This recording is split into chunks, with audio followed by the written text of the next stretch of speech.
today's video, magluluto tayo ng fish stick. O, siyempre, di ba, magkigisa-gisa lang tayo. Mabilisan lang yan at madaling lutuin. Pero syempre, kailangan i-prito mo muna natin ang ating bangus. O, diba? Anong klase kahit isda, basta gusto mo i-fish stick mo na. O, diba? Talagang kailangan i-prito mo muna ang bangus bago ka mag-isa ng bawang at sibol. At syempre, lalagyan na natin ang ating mga toyo. Toyo lang. Syempre, mabilis ang luto lang talaga. Ano mangyayari? Pagtapos ng toyo, lalagyan na natin ang ating pampalasa. Lagyan natin ng tubig, syempre. Di ba, pinakasabaw natin yan. O, diba? Lagyan natin pampalasa yan. Lagyan natin paminta ng ating magic. Ano man gusto mo magic na pwedeng ilagay pa sa pampalasa. Kung di ka pa sapat, ay nako naman, talaga nga naman. Lagyan mo na maraming pampalasa kung gaano gusto mong karaming kalasa-lasa. O, diba? Talagang tansyahan lang yan. Dahil mabilisan luto lang naman yan. O, diba? Mas madali lutuin. At syempre, at wag natin kakalimutan ang ating paminta. Nilalagyan natin ang ating paminta yan. Kung ano man ang gusto mo. O, diba? Magic pa mo. Pero konti lang yan. Hindi pwedeng lahat. Kailangan konti lang, pahapyaw lang, o diba? Magic sarap, baka naman, o diba? Maggi.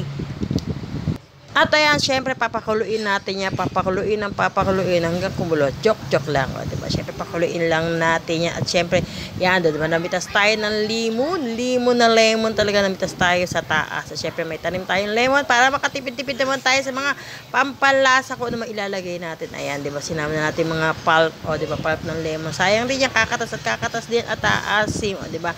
Fish stick na talaga kalalabasan niya. Siyempre, konting kulo-kulo, halo-halo, tikim-tikim. O, diba? Mekos-mekos daw. Uso ngayon ng mekos-mekos. Pero ewan ko bakit ang mekos-mekos. Kasi nga, halo-halo. Walang ginawa kundi maghalo-halo. At hindi natin ginagawa yun na puro halo. As you can see, nakikita nyo ng kumukulo-kulo. Kaya kumukulo na nalasahan na natin yan. Okay na ang lasa. Ilalagay na ang ating mga bangus. O, diba? Milkfish ba ang tawag? Sa English ba? O, diba? Lagyan natin ating mga bangus na pinirito para hindi sila magkanda durug-durug at hindi malansang tignan. O, diba? Malansang tikman. O, diba? Yun lang naman. Wala tayong ibang gagawin kundi maglagay-lagay ng ating mga bangus-bangus. At syempre, binili natin ng bangus ay talagang wala ng bones. O, diba? Boneless na yan. Binili natin yan ng halagang 170,000 pesos. O, diba? 170 lang yan. Bilhin natin yung isang buo. Naka-boneless na yan. At syempre, para sumarap ang ating fish stick, lagyan natin ibabawan natin ng sibuyas. O, diba? Sibuyas lang sa kalam sa ating mga ibang kalahi. Kaya sibuyas, mas masarap.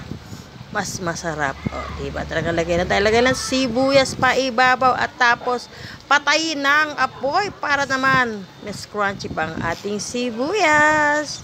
O, diba? Talagang makikita nyo, simple pagluto lang ng fish stick. Mabilis ang pagluto lang talaga yan. O, diba? Talaga nga naman, yan lang ang ating fish stick Tagalog. O, diba? At marami pa sinasabing fish stick. Basta yan ang aking version ng fish stick Tagalog. O, diba? Para mga beef stick, pork steak, para sa ating fish. O, diba? Bawal sa atin ng pork, huwag natin ng beef. At mag-fish na lang tayo. O, diba? Talaga naman. Kaya naman, ay Diyos mi marimar. Hanggang dito na lang. Bye-bye!